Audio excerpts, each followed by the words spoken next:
Hello everyone, कैसे हैं आप सभी।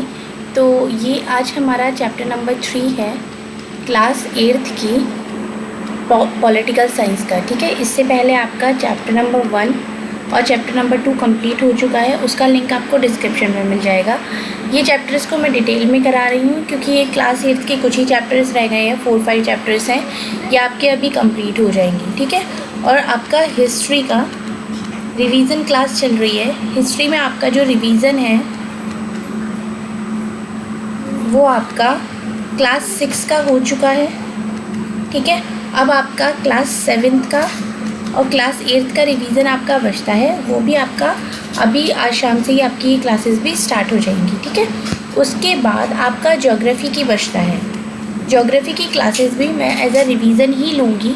आपको 2-3 चैप्टर्स को मर्ज करा के मैं रिवीजन कराऊंगी। उससे क्या होगा कि अभी एग्ज़ाम बहुत आपका पास है, आपका एग्ज़ाम आने वाला है और आपको एकदम कहते हैं ना, जैसे कि शॉर्ट एंड क्रिप्स आपको तैयारी चाहिए अपनी बिल्कुल अच्छे से, कि सिर्फ आप पॉइंट टू पॉइंट ही पढ़ें। तो इसके लिए ये आपके लिए बेस्ट है। आप इस तरीके से अपनी तैयारी कर सकते हैं। अगर आपको कोई चीज़ क्लियर नहीं हो रही और आपको डिटेल में वीडियो देखनी है तो उसका लिंक भी आपको डिस्क्रिप्शन में मिल जाएगा, आप वहाँ से उसको चेक कर सकते हैं। ठीक है, तो आज का जो हमारा चैप्टर का नाम है वो है संसद और कानूनों का निर्माण। संसद क्या होती है, संसद कैसे काम करती है, लोकसभा क्या होती है, राज्यसभा क्या हो गया, कानूनों का निर्माण किस तरीके से होता है, किस तरीके से वो इम्प्लीमेंट होते हैं, ये सारा कुछ आप आज इस चैप्टर में करेंगे। ठीक है, इसके बाकी के 5 चैप्टर्स और रह जाते हैं, वो भी मैं आपको डेली करा दूंगी।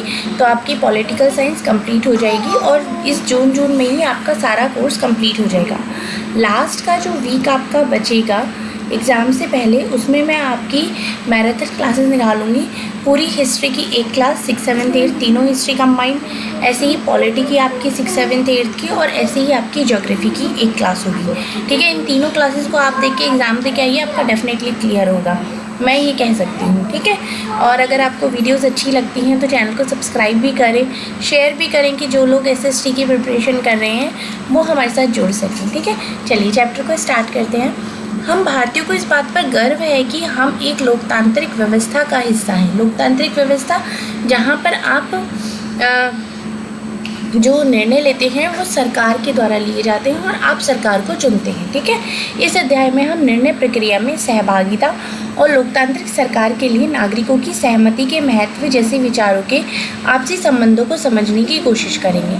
अब इस चैप्टर में आप क्या क्या समझेंगे यह आपको यहाँ पर बताया जा रहा है। ठीक है, ये वही तत्व हैं जो सम्मिलित रूप से भारत में एक लोकतांत्रिक व्यवस्था का निर्माण करते हैं। ये क्या है, ये लोकतांत्रिक, ये जब सब चीज़ें मिलती हैं तभी एक लोकतांत्रिक व्यवस्था का क्या होता है, निर्माण होता है। ठीक है, अब इस बात की सबसे अच्छी अभिव्यक्ति संसद के रूप में हमें मिलती है। किस रूप में, संसद के रूप में हमें मिलती है। इस चैप्टर में आप देखेंगे कि किस तरह हमारी संसद देश के नागरिकों को निर्णय प्रक्रिया में हिस्सा लेने और सरकार पर अंकुश रखने में मदद करती है। मतलब ऐसा नहीं कि सब कुछ गवर्नमेंट के हाथ में ही, ऐसा नहीं है, संसद भी है, संसद में भी 2 पार्टीज़ होती हैं अलग अलग। अगर आपको कोई लॉ पास कराना है या सरकार पर किसी तरीके का कोई नियंत्रण रखना है, उसमें भी उसकी अहम भूमिका होती है। इसी आधार पर संसद भारतीय लोकतंत्र का सबसे महत्वपूर्ण प्रतीक और संविधान का केंद्रीय तत्व है। ठीक है, ये संसद की यहाँ पर इन्होंने इमेज दी है।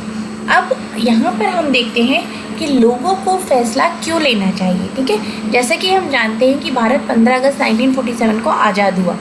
इस आज़ादी के लिए पूरे देश की जनता ने एक लंबा और मुश्किल संघर्ष चलाया था। इस संघर्ष में समाज के बहुत सारे तबकों की हिस्सेदारी थी। तरह तरह की पृष्ठभूमि के लोगों ने इसमें भाग लिया था। वे स्वतंत्रता, समानता, निर्णय प्रक्रिया में हिस्सेदारी के विचारों से भी प्रेरित थे। अब औपनिवेशिक शासन के तहत लोग ब्रिटिश सरकार से भयभीत रहते थे। मतलब उस टाइम पे जो ब्रिटिश सरकार थी उससे लोग बहुत डरे हुए रहते थे। वे सरकार के बहुत सारे फैसलों से असहमत थे। उस टाइम पे जो गवर्नमेंट थी वहाँ पर जो वो बहुत सारे फैसले लेती थी, लोगों को वो पसंद नहीं थे, उनसे बहुत वो असहमत थे। लेकिन अगर वे इन फैसलों की आलोचना करते हैं तो उन्हें भारी खतरों का सामना करना पड़ता था। उस टाइम पे अगर जैसे कि कोई फैसला उनको पसंद नहीं, जैसे कि उन्होंने कर लगा दिया लेकिन उसके पास इतना है ही नहीं, उसको 2 वक्त की रोटी मिल नहीं रही है, वो आपको कर कहाँ से देगा, टैक्स कहाँ से देगा। लेकिन अगर उनका कोई डिसीज़न है तो आपके अंदर इतनी भी हिम्मत नहीं है कि आप उसकी आलोचना कर सके, उसके अगेंस्ट जा सके, क्योंकि अगर आप ऐसा करते हो तो आपको उससे भी ज़्यादा नुकसान हो जाएगा। ठीक है। अब स्वतंत्रता आंदोलन ने इस स्थिति को बदल डाला। राष्ट्रवादी खुलेआम ब्रिटिश सरकार की आलोचना करने लगे और अपनी मांगे पेश करने लगे। 1885 में ही भारतीय राष्ट्रीय कांग्रेस ने मांग की थी कि विधायिका में निर्वाचित सदस्य होने चाहिए, उन्हें बजट पर चर्चा करने और प्रश्न पूछने का अधिकार मिलना चाहिए। 1909 में बने हुए गवर्नमेंट ऑफ इंडिया एक्ट ने कुछ हद तक निर्वाचित प्रतिनिधित्व की व्यवस्था को मंजूरी दे दी थी। हालांकि ब्रिटिश सरकार के अंतर्गत बनाई गई ये जो शुरुआत की विधायिकाएं थी, राष्ट्रवादियों के बढ़ते जा रहे दबाव के कारण ही बनी थी। मतलब उन्होंने अपनी मर्जी से ऐसा कुछ नहीं बनाया था, एक प्रेशर में आके उन्होंने ये चीज़ें करी थी। अब इनमें भी सभी वयस्कों को ना तो वोट डालने का अधिकार दिया गया था और ना ही आम लोग निर्णय प्रक्रिया में हिस्सा ले सकते थे। जैसे कि आज की डेट में तो अगर आप भारत के नागरिक हैं और आपकी आयु 18 वर्ष से ज़्यादा है तो आपको वोट देने का अधिकार है, लेकिन उस टाइम पे ऐसा नहीं था। उस टाइम पे और भी बहुत सारी चीज़ें थी, आप पढ़े लिखे होने चाहिए, आप गरीब तो नहीं हैं, आप किस जाति के हैं, तो ये बहुत सारे पॉइंट्स थे, ठीक है। अब जैसा कि आपने लास्ट चैप्टर्स में पढ़ा था, औपनिवेशिक शासन के अनुभव और स्वतंत्रता संघर्ष में तरह तरह के लोगों की हिस्सेदारी के आधार पर राष्ट्रवादियों को विश्वास हो गया था कि स्वतंत्र भारत में सभी लोग अपने जीवन को प्रभावित करने वाले फैसलों में हिस्सा लेने की क्षमता रखते हैं, ठीक है। अब स्वतंत्रता मिलने पर हम एक स्वतंत्र देश के नागरिक बनने वाले थे, लेकिन इसका मतलब ये नहीं था कि सरकार जो चाहे कर सकती थी, ठीक है। इसका मतलब ये रहा कि अब सरकार को लोगों की ज़रूरत और मांगों के प्रति संवेदनशील होना होगा। मतलब जैसे लोगों की ज़रूरतें हैं उसके हिसाब से ही ये सरकार को काम करना होगा। अब स्वतंत्रता संघर्ष के सपनों और आकांक्षाओं ने स्वतंत्र भारत के संविधान में ठोस रूप ग्रहण किया। इस संविधान ने सार्वभौमिक वयस्क मताधिकार के सिद्धांत को अपनाया। सार्वभौम वयस्क मताधिकार का मतलब होता है कि देश के सभी वयस्क नागरिकों को वोट देने का अधिकार है। मतलब इसमें क्या है, सार्वभौम वयस्क मताधिकार ये जो आपका होता है, पहले क्या था, जो ये मताधिकार था, जो वोट देने का जो अधिकार था, पहले क्या था, ये डिवाइड था किसी कास्ट के उससे कि गरीबी अमीरी के उससे, और हर किसी को नहीं था। मतलब कुछ अनुसूचित जाति के लोग थे, उनको ये अधिकार नहीं था वोट देने का। लेकिन अब ऐसा नहीं है। ये वयस्क मताधिकार का मतलब यही है कि देश के सभी वयस्क नागरिक वोट दे सकते हैं। अब इसमें जो नेक्स्ट पॉइंट आपका आता है वो आता है लोग और उनके प्रतिनिधि। अब सहमति का विचार लोकतंत्र का प्रस्थान बिंदु होता है। सहमति का मतलब होता है चाहे स्वीकृति और लोगों की हिस्सेदारी। मतलब कोई भी चीज़ हो रही है उसमें लोगों की स्वीकृति होनी चाहिए, लोगों का पार्टिसिपेशन होना चाहिए। लोगों का निर्णय ही लोकतांत्रिक सरकार का गठन करता है। लोग क्या करते हैं, अभी आपने देखा था कि अभी इलेक्शन हुए थे, अभी मोदी जी पहले फिर से आ गए हैं, ये बड़ा चल रहा है मोदी 3.0, ठीक है। ये क्या है, ये क्या है, लोगों की स्वीकृति। लोगों ने निर्णय लिया तभी तो वो आए ना। अगर लोग नहीं निर्णय लेते तो वो हो सकता है उनकी जगह कोई और भी आ सकता था, तो 2 बार से वो वैसे भी पीएम बन ही रहे थे, ठीक है। तो उसके कामकाज के बारे में फैसला देता है। इस तरह के लोकतंत्र के पीछे मूल सोच यही होती है कि व्यक्ति या नागरिक ही सबसे महत्वपूर्ण है और सैद्धांतिक स्तर पर सरकार या एवं अन्य सार्वजनिक संस्थानों में इन नागरिकों की भी आस्था होनी चाहिए, ठीक है। अगर इनको चुना गया है तो कहीं ना कहीं लोगों ने ही इनको चुना है। अब व्यक्ति सरकार को अपनी मंजूरी कैसे देता है, जैसे कि आपने पहले चैप्टर्स में भी पढ़ा है कि किस तरीके से व्यक्ति कहेगा। चुनाव का तरीका ही तो हुआ एक, लोग संसद के लिए अपने प्रतिनिधि का चुनाव करते हैं। इन्हीं निर्वाचित प्रतिनिधियों में से एक समूह सरकार बनाता है, ठीक है। चुने हुए, जैसे कि आपने अलग अलग जगह से इन लोगों को चुना। अब ये लोग मिलकर ही क्या बना रहे हैं, ये लोग मिलकर ही आपकी ये सरकार बना रहे हैं। अब जैसे मोदी जी ने अपने ग्रुप में, अभी आपने रिसेंटली रील्स में भी बहुत आ रहा है, देखा होगा कि अपने डिपार्टमेंट्स में किन किन लोगों को ऐड किया है। जैसे कि जयशंकर सर हैं, वो फॉरेन मिनिस्टर बने हैं, निर्मला सीतारमण हैं, वो फाइनेंस मिनिस्टर हैं, और नितिन गडकरी जी हैं, वो रोड एंड ट्रांसपोर्ट से रिलेटेड बने हुए हैं। खट्टर जी को भी कोई ना कोई ऐसा, मतलब इस तरीके की क्या है, ये उन्होंने पहले वो बन गए, अब उन्होंने अपनी ये इस तरीके के लोग चुने जो कि अलग अलग डिपार्टमेंट को डील करेंगे, ठीक है। अब जनता द्वारा चुने हुए सभी प्रतिनिधियों के इस समूह को ही संसद कहा जाता है। क्या कहा जाता है इसको, संसद। संसद सरकार को नियंत्रित करती है, उसका मार्गदर्शन भी करती है। संसद क्या करती है, गवर्नमेंट को भी वो कंट्रोल करती है। इसी लिहाज से अपने निर्वाचित प्रतिनिधियों के माध्यम से लोग ही सरकार बनाते हैं और उस पर नियंत्रण रखते हैं। मतलब ऐसा नहीं है कि सरकार बन गई है तो वो कुछ भी करेगी, अगर ऐसा कुछ होता है तो लोग उसका विरोध भी करते हैं, ठीक है। अब यहाँ पर बहुत तरीके की चीज़ें दी हुई हैं, जैसे कि विधायक एमएलए कौन होता है, उसका चुनाव कैसे किया जाता है।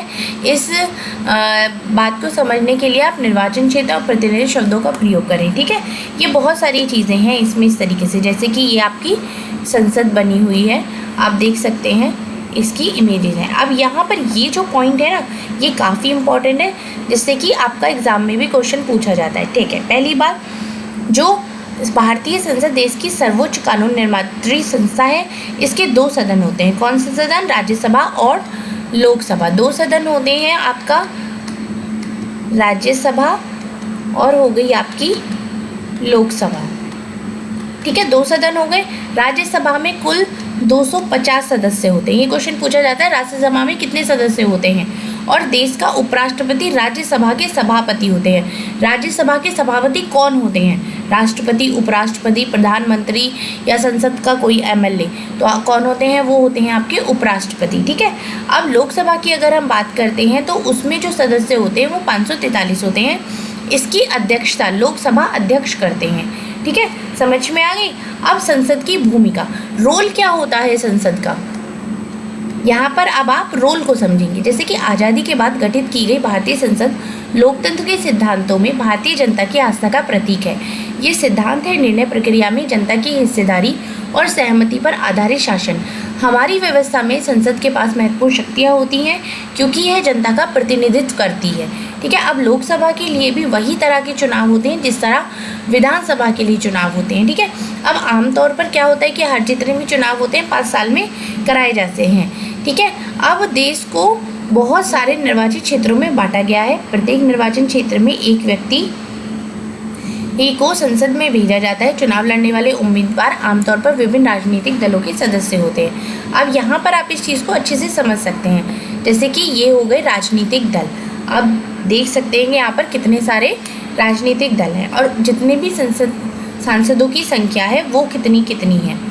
भारतीय जनता पार्टी हो गई, कांग्रेस हो गई और अलग अलग शिवसेना हो गई, जनता दल हो गई, बहुजन समाज पार्टी हो गई, समाजवादी पार्टी हो गई। तो यहाँ पर ये सब लिस्ट है पूरी, आप देख सकते हैं।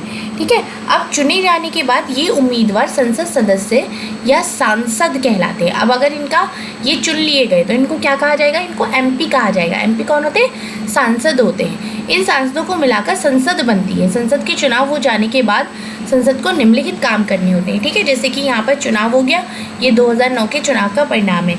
ठीक है, इसमें आप देख सकते हैं कि बीजेपी हो गई, बहुजन समाज पार्टी हो गई, कम्युनिस्ट पार्टी ऑफ इंडिया हो गई, इन सबको कितनी सीट मिली है। ठीक है, अब चुने जाने के बाद संसद को क्या क्या काम करने होते हैं। इसमें पहला काम इसका आ जाता है राष्ट्रीय सरकार का चुनाव करना। अब भारतीय संसद में राष्ट्रपति और 2 सदन होते हैं, जैसे अभी आपने पढ़ा था राज्यसभा और लोकसभा। लोकसभा चुनावों के बाद सांसदों की एक सूची बनाई जाती है। चुनाव हो गया, उसके बाद जितने भी सांसद हुए उनकी क्या बन गई? एक लिस्ट बन जाती है। इससे पता चलता है कि किस राजनीतिक दल के कितने सांसद हैं। ठीक है, राजनीतिक दल मतलब जितनी भी अलग अलग पार्टीज़ हैं उनके किस पार्टी के कितने सांसद हैं। यदि कोई राजनीतिक दल सरकार बनाना चाहता है तो उसे निर्वाचित सांसदों में बहुमत प्राप्त होना चाहिए। सपोज इतनी सारी पार्टीज़ हैं, बहुमत मिलना चाहिए। बहुमत जैसे कि अगर लोकसभा है 543 उसके निर्वाचित सदस्य हैं, तो उसको अपनी सरकार बनाने के लिए कम से कम 272 सदस्य उसके पास होने चाहिए। ठीक है, अब संसद में बहुमत प्राप्त करने वाले दल या गठबंधन का अंग नहीं होने वाले सभी राजनीतिक दल जो होते हैं वो विपक्षी दल कहलाते हैं। मतलब अब सरकार तो बन गई जिसकी बहुमत हुई, बाकी जो लोग बचे उनको क्या कहा जाएगा? उनको विपक्षी दल कहा जाएगा, जो क्या करते हैं बहुत ज़्यादा। आपने देखा होगा कभी अगर आपने संसद की चीज़ें सुनी हैं तो आपने देखा होगा किस तरीके से वहाँ पर बातचीत होती है। अब कार्यपालिका का चुनाव करना लोकसभा का एक महत्वपूर्ण काम होता है। जैसे कि आपने लास्ट चैप्टर में पढ़ा था, कार्यपालिका ऐसे लोगों का समूह होती है जो संसद द्वारा बनाए गए कानूनों को लागू करने के लिए मिलकर काम करते हैं। जब हम सरकार शब्द का इस्तेमाल करते हैं तो हमारे जहन में अक्सर क्या आता है? यही कार्यपालिका होती है। अब भारत का प्रधानमंत्री लोकसभा में सत्ताधारी दल का मुखिया होता है। अभी फ़िलहाल कौन है? ये नरेंद्र मोदी सर हैं, जो कि इस टाइम सत्ताधारी दल के मुखिया हैं। प्रधानमंत्री अपने दल के सांसदों में से मंत्रियों का चुनाव करते हैं, जो प्रधानमंत्री के साथ मिलकर फैसलों को लागू करते हैं। जैसे कि मैंने अभी बताया कि मंत्री स्वास्थ्य मंत्री हो गए, शिक्षा मंत्री हो गए, वित्त मंत्री हो गए। ये क्या करते हैं? ये अलग अलग डिपार्टमेंट्स की रिस्पॉन्सिबिलिटी लेते हैं कि इस डिपार्टमेंट का वर्क अच्छे तरीके से हो रहा है नहीं हो रहा, और जो बीच में इन सबको देखते हैं वो होते हैं प्रधानमंत्री। हाल ही के सालों में काफ़ी बार एक राजनीतिक दल को बहुमत नहीं मिल पाया, लेकिन अभी इसमें तो ऐसा लिखा हुआ है, लेकिन अभी जो 3 बार से जो सरकार बन रही है वो बहुमत से बीजेपी की सरकार बन रही है। ठीक है, अब अगर हम आगे देखते हैं, राज्यसभा मुख्य रूप से देश के राज्यों के प्रतिनिधि के रूप में काम करती है। राज्यसभा भी कोई कानून बनाने का प्रस्ताव पेश कर सकती है। किसी विधेयक को कानून के रूप में लागू करने के लिए ज़रूरी नहीं है कि राज्यसभा भी उसकी मंजूरी मिल चुकी हो। इस प्रकार राज्यसभा की भी बहुत महत्वपूर्ण भूमिका होती है। संसद को यह सदन लोकसभा द्वारा पारित किए गए कानूनों की समीक्षा करता है और ज़रूरत होती है तो उसमें संशोधन भी करता है। मतलब अगर आपने कोई कानून बनाने के लिए अपना कोई प्रस्ताव पारित किया है तो क्या करेगा, अगर उसमें ज़रूरत होगी तो उसमें मॉडिफिकेशन भी किए जाएंगे। ठीक है, अब राज्यसभा में 233 निर्वाचित सदस्य होते हैं और 12 सदस्य राष्ट्रपति की ओर से मनोनीत किए जाते हैं। ये भी एक इम्पॉर्टेंट पॉइंट आ जाता है कि निर्वाचित सदस्य कितने होते हैं और राष्ट्रपति की तरफ से कितने सदस्य मनोनीत किए जाते हैं, तो कितने हो गए, 12। अब दूसरा जो वर्क आता है वो सरकार को नियंत्रित करना और उसका मार्गदर्शन करना और जानकारी देना। अब ये क्या होता है, जब संसद का सत्र चल रहा होता है तो उसमें सबसे पहले प्रश्नकाल होता है। प्रश्नकाल एक महत्वपूर्ण व्यवस्था होती है। ये क्या होता है, इसके माध्यम से सरकार के कामकाज के बारे में जानकारी हासिल करते हैं कि क्या क्या काम हो रहे हैं, क्या क्या और होना बाकी है। कार्यपालिका को नियंत्रित करती है। सवालों के माध्यम से ही सरकार को उसकी कमियों के प्रति आगाह किया जाता है कि भाई आप इस पर वर्क नहीं कर रहे हैं, इस डिपार्टमेंट में वर्क करने की ज़्यादा ज़रूरत है। ठीक है, अब इस तरह सरकार को भी जनता के प्रतिनिधि यानी संसदों के जरिए जनता की राय जानने का मौका मिलता है कि लोग क्या चाहते हैं। अब सरकार से सवाल पूछना किसी भी संसद की बहुत महत्वपूर्ण जिम्मेदारी होती है। अब लोकतंत्र के स्वस्थ संचालन में विपक्षी दल ने एक अहम भूमिका अदा करते हैं। अब ये सवाल पूछने में और जवाब मांगने में किसका एक इम्पॉर्टेंट रोल होता है, वो होता है विपक्षी दल का। वे सरकार की नीतियों और कार्यक्रमों की कमियों को सामने लाते हैं, अपनी नीतियों के लिए जन समर्थन जुटाते हैं। ठीक है, क्योंकि जब उनको समर्थन मिलेगा तभी तो उनकी सरकार आएगी। इस तरीके का किस तरीके से सवाल पूछा जाता है वहाँ पे, ये उसका एक परफॉर्मा है। ठीक है, अब संसद के प्रश्नों से सरकार को भी महत्वपूर्ण फीडबैक मिलता है। फीडबैक क्या मिलता है कि आप कोई भी काम करते हो, अगर कोई आपको बताता है कि आपने अच्छा किया है, कैसा किया है, वो क्या है, वो फीडबैक ही तो है। इससे क्या होता है, इससे चलते सरकार चुस्त रहती है। इसके अलावा वित्त से संबंधित सभी मामलों में संसद की मंजूरी सरकार के लिए बहुत महत्वपूर्ण होती है। यह उन कई तरीकों में से एक है जिसके माध्यम से संसद सरकार को नियंत्रित करती है, उसका मार्गदर्शन करती है और उसको सूचित करती है।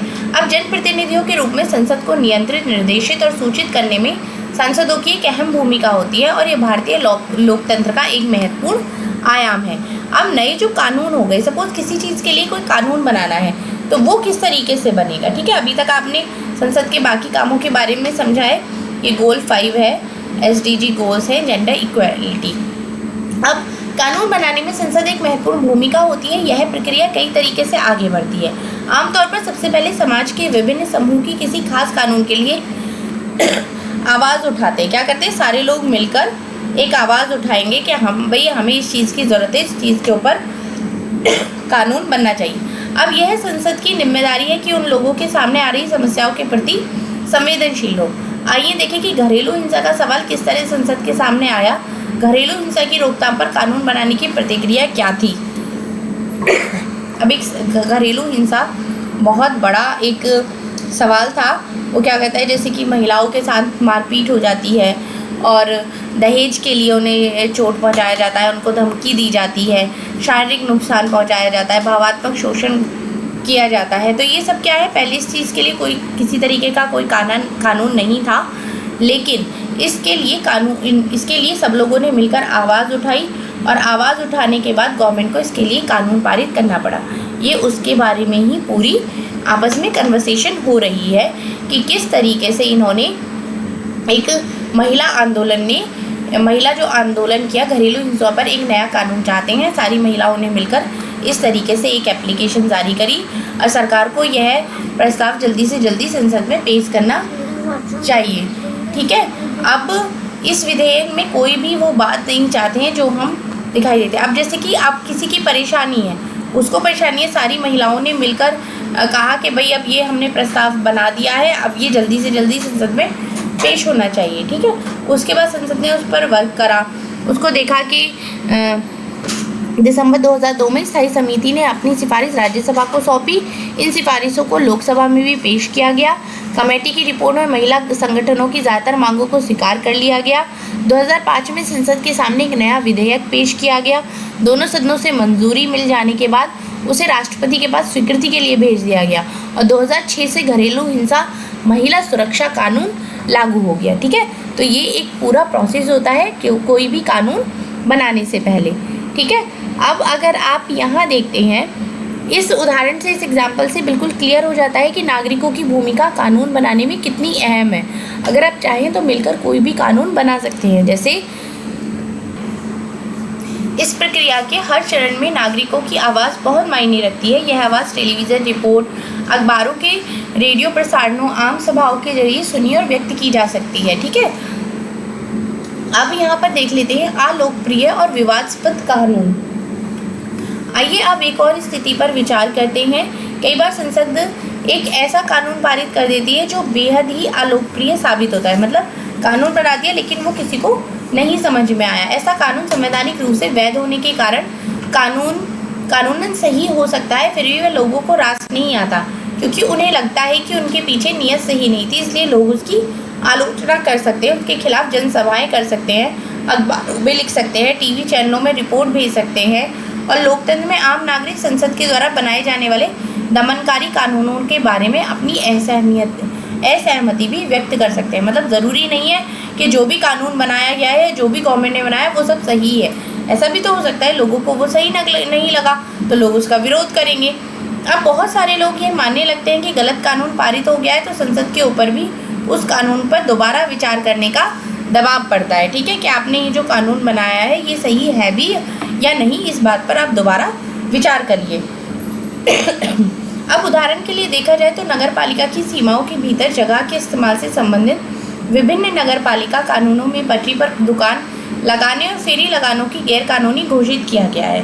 ठीक है, अब जैसे कि ये कानून बना दिया गया कि कोई भी मतलब सार्वजनिक स्थान को हमें साफ सुथरा रखना चाहिए, खुले रखने के लिए कानून ज़रूरी होता है, तभी लोग फुटपाथ पर आसानी से चल पाएंगे। ठीक है, ये बात बिल्कुल सही है, लेकिन हम इस बात को भी नज़रअंदाज नहीं कर सकते कि जो पटरी वाले हो गए, फेरी वाले हो गए, ये बड़े बड़े शहरों में रहने वाले लाखों लोगों की ज़रूरी चीज़ों और सेवाओं को बहुत सस्ती कीमत पर कुशलतापूर्वक बेचते हैं। इससे क्या होती है, इससे उनकी भी तो रोजी रोटी चलती है ना। लिहाजा अगर कानून किसी एक समूह की हिमायत करता है तो दूसरे समूह की अपेक्षा करता है, उस पर क्या होगा, उस पर विवाद खड़ा हो जाएगा और टकराव की स्थिति पैदा हो जाएगी। जो लोग सोचते हैं कि संबंधित कानून सही नहीं है वे इस मुद्दे पर फैसले के लिए अदालत की शरण में जा सकते हैं। यदि अदालत को ऐसा लगता है कि वह कानून संविधान के विरुद्ध है तो वह उसमें संशोधन ज़रूर करती है और उसको रद्द भी कर सकती है। ठीक है, इस तरीके से आप कर सकते हैं, विरोध कर सकते हैं, किसी भी चीज़ का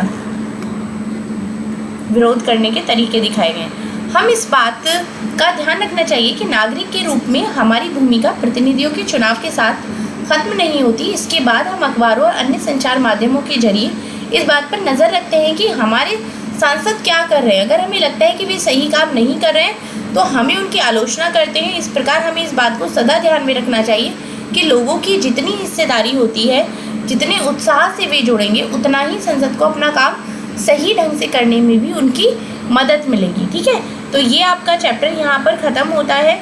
होप सो आपको बहुत अच्छी तरीके से ये चैप्टर क्लियर हो गया होगा, क्योंकि इसके एग्ज़ाम के पॉइंट ऑफ व्यू से ही नहीं, ये आपके बेसिक जनरल नॉलेज भी है कि जो आप सरकार बनाते हैं वो सरकार काम कैसे करती है, इसकी आपको जो बेसिक नॉलेज मिल रही है वो भी बहुत ज़रूरी है। ठीक है, तो वीडियो अच्छी लगी है तो चैनल को सब्सक्राइब भी करें। Thank you so much.